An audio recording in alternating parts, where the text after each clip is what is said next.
Y'all can keep talking, cause the meeting's already, Yep, there it is. okay. Yep.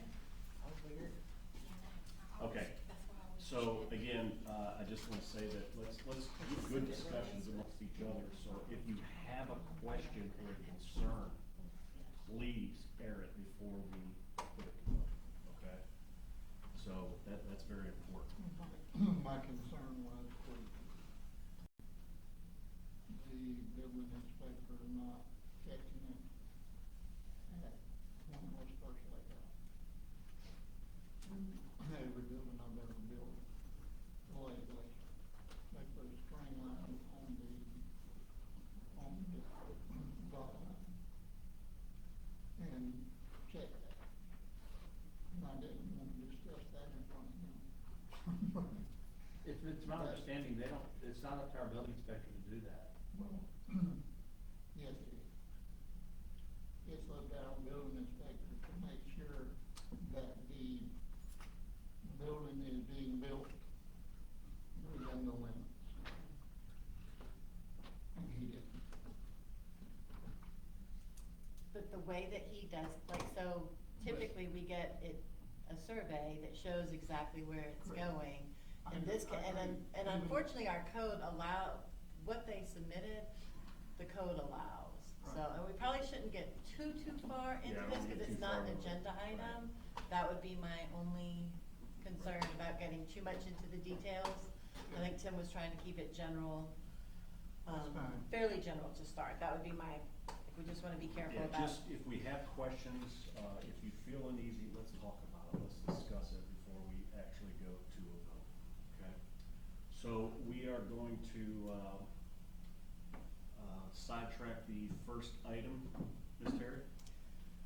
Yes, since they're not here yet, and I just checked my email to make sure that I didn't receive an email from them, and I checked my voicemail before I left the office and didn't have anything saying that they weren't going to attend.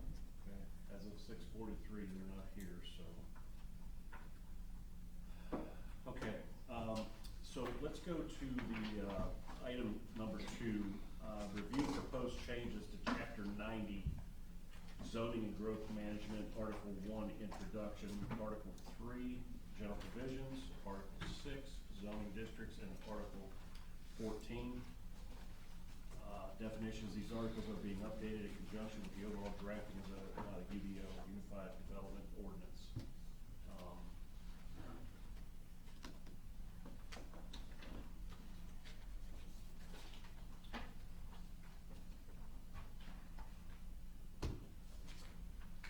You ready for me? Good morning, or afternoon, evening. Hello.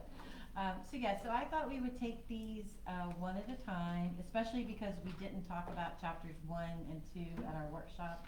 That workshop was specifically for chapter 3 for the development regulations.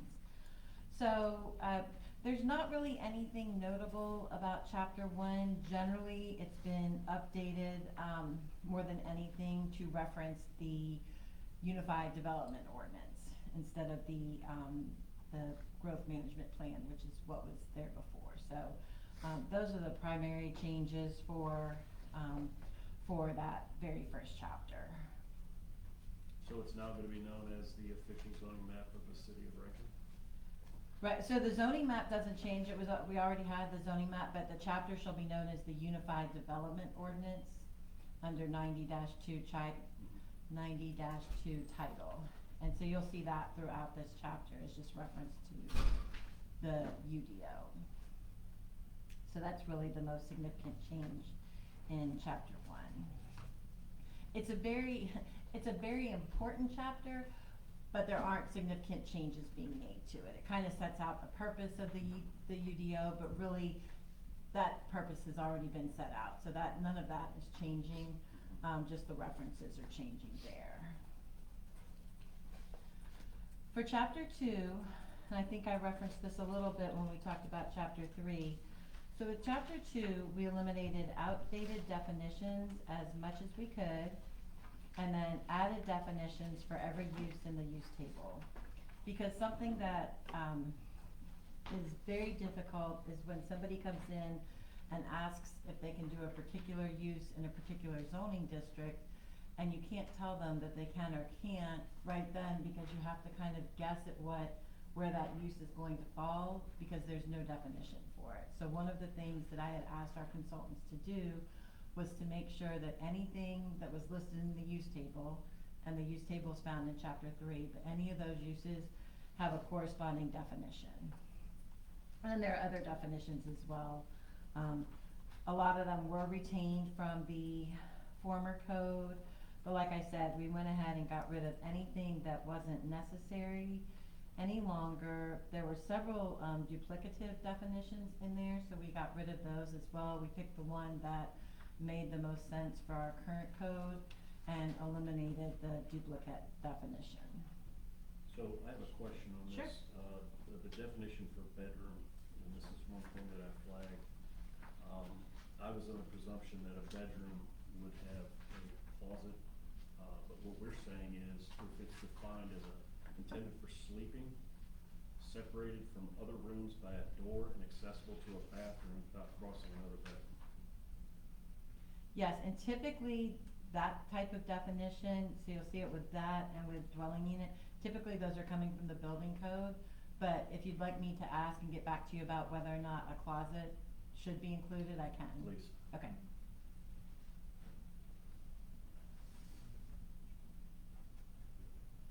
And the reason I'm saying this is that, I could build a room on a house. It meets this criteria, but I was always again under the presumption that you had to have some kind of storage to your clothes and things of that nature. I could build 2 rooms on a house and claim it as a 5-bedroom when it's actually only a 3-bedroom, Okay. when it's just a square room. Okay, well, I can find out. How we just have a hallway, instead of a closet room being a hallway. Yeah, that's why I'm asking for a deeper definition So not on just that for a particular. closet being the room, but it's a. So preferably, and again, so, I'm making a note, Sherry and Lolly are making notes, and if, whoever thinks they may be making the motion wants to make notes too. So think about whether you want to, when we go forward to make the motion, whether the motion would be to include closet as a requirement for bedroom. See, my master bedroom doesn't have a closet. Yeah, it doesn't have. Well, and I'm also thinking, I have property over on Sixth Street, and we're on the city septic system. And the concern is, if I build a room out back and make a square room, I've added people, can my septic handle that system? That's the only reason I'm defining an actual bedroom versus an actual living room. I think too, typically when you're looking at real estate, you're looking with a realtor, a bedroom is typically defined as a room with a closet within that room. Mhm. And that, I think, I've heard that as well, and I think it's a good ability just to So if we could research that. just research that one. Yeah, so, but my suggestion would be to include it as, when you go to make your motion, if that's something that the board as a whole decides that they want to include, go ahead and include it.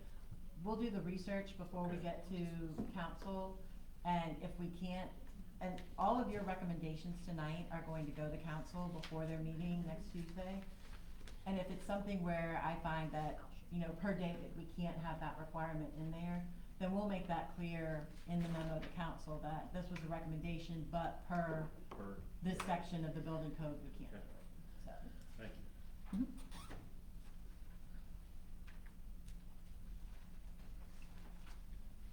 And I think that Were was- there any others that anybody saw when they were going through that caused any concern, or was there something that you expected to see a definition for that you don't? And I know that's a hard one, so.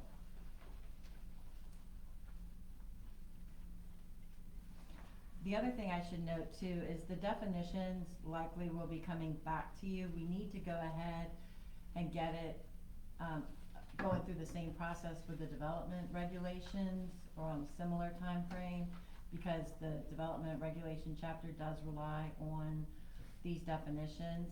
But there are chapters that we haven't gotten to yet, like subdivisions, where we're probably going to add some definitions or tweak some definitions in here. So likely at the end of the process, we'll be bringing, at least chapter 2 back to you with the addition of, some, either some new definitions or changes to existing definitions. Ms. Terry, is there any language that in our ordinances anywhere that states that, you can have only so many people for X amount of bedrooms or per household or? So we try to stay away from that, for a few reasons. One, trying to define a family is very difficult, and can lead to some challenges. And two, it's very hard to enforce something like that as well. And so we wanna have things in our code that are enforceable. And so to say you can only have this number of people in your household, or everybody has to be related by blood or marriage, things like that are very, very hard to enforce. And it really kind of, what it does too is it lends to the housing problem that is already everywhere. So Well, I would, The reason I I'm would be asking away from that that. is, coming from a school background, it has been known to where people are using addresses for legal residence, just to get into a certain school. And everybody should have the right to the same education, but let's be fair about it. You know, if I'm using her address, I'm not doing that the right way. That's the only reason I asked about. absolutely, and I understand that. I think it's not something that would be captured through the code. I think that's something that would be captured through the school district policies and things like that. Like thinking about everything that I have to turn in for my son to go to his high school, all the stuff that I have to show. I mean, I think and I know that there are, always people that will try to get around that, but I think it's definitely more of a school district thing than Just didn't our know if code. you as a city had any input on that, so, Yes. okay, thank you. We're adding design standards for duplexes and townhomes. We went over those types of changes that will be required for any duplexes or townhomes that would come through the process after this was adopted. A better delineation of prohibited uses, including tractor trailers on residentially zoned property and living in RVs on any property. And then we've created a use table. So again, the use table is to make it easier where you can look at the use that you want to do and then scroll across to see if it's allowed in the zoning district that you want to do it in. Or conversely, if you have property in a certain zoning district, you can go down and see what uses are allowed in that zoning district. So it's all to make it easier. And so the concerns, I'm just gonna lightly touch on them because I don't want to get into the board discussion, but I know that concerns that came up at the workshop were related to tractor trailer, limitations on tractor trailers on residentially zoned property, ways to kind of keep people from living in RVs. It was thought that maybe what we had wasn't maybe the right language, or maybe wouldn't be very enforceable. And then we also talked about pawn shop type uses. So with that, I'm happy to answer any questions or to turn it over to the board at this point for discussion, for public comment, and then to, come back up and answer any questions. Just let me know how y'all wanna do that. So, So do I need to read what they were saying that we were being adopted? Well, so if the code was adopted, and maybe I'm not understanding your question, so if the code was adopted as written, then somebody wanting to do one of those businesses couldn't come into Rankin, cause it wouldn't be allowed. So there are a couple of options, so you can strike it, you can recommend striking it from, from being prohibited at all. You can, look and pick the zoning district where you think it may be most appropriate and say it is only permitted in that zoning district. You can also recommend that it be permitted in a certain zoning district or districts, but with conditions. So those are the type of recommendations that you can make right now to it.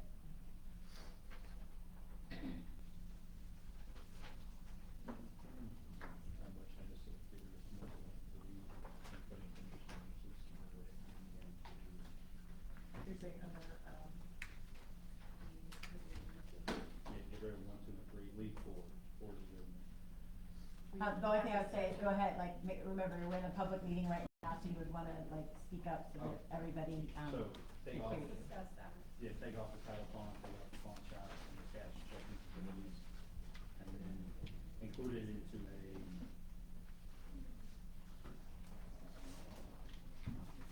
When we included in the, same area with the adult, yeah, but basically, yes, the B two. yes. Sean looked for that definition, I couldn't find it.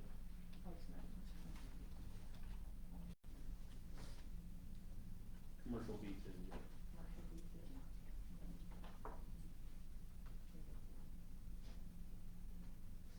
And I guess make it a, So I think what y'all wanna be doing right now is to, Us putting it under conditional use, they would have to get conditional approval. Am I wording that correctly, Terry? you are. Okay. You are, so there's two different ways, so there's special use, which means you set specific conditions, and as long as they meet those conditions, it can be approved at the stop level, or you can, do it as a conditional use, which means it goes through the board and council with a public hearing. And those are typically for things that may not be appropriate everywhere in a zoning district, but could be appropriate in some areas. Does anybody that's present tonight have anything to say or any input on any types of those four, that is listed currently as a prohibited use within the city? Basically, if we What was have. the fourth one? The fourth one is recreational vehicles on private property for dwelling purposes, so, and I'll Okay, like an expand. RV? yeah, I'll like, expand you on can't this. live in an RV on your own property. Yeah, and I didn't read the whole description, but it says recreational vehicles shall only be permitted if parked in the side or rear of the primary structure and shall not protrude past the front of the primary structure and shall not be hooked up to water and sewer. And I think we were discussing as well within, the workshop is, how enforceable is that? And, you know, if someone is hooked up to water and sewer and they're in their backyard and it's fenced in, how are we gonna, how is anybody gonna be able to determine that? You know, if that's happening, unless someone, a neighbor or someone turned that person in, we're discussing that as well.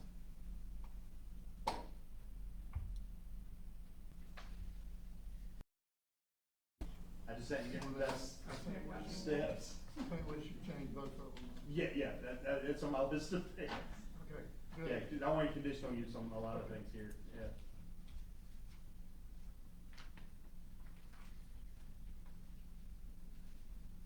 Well, we can take these one at a time and make a motion on them. Yeah, she's writing a list down to make the whole motion right here. I'm trying. Okay, so right now we've got title pawn shops, and cash checking facilities.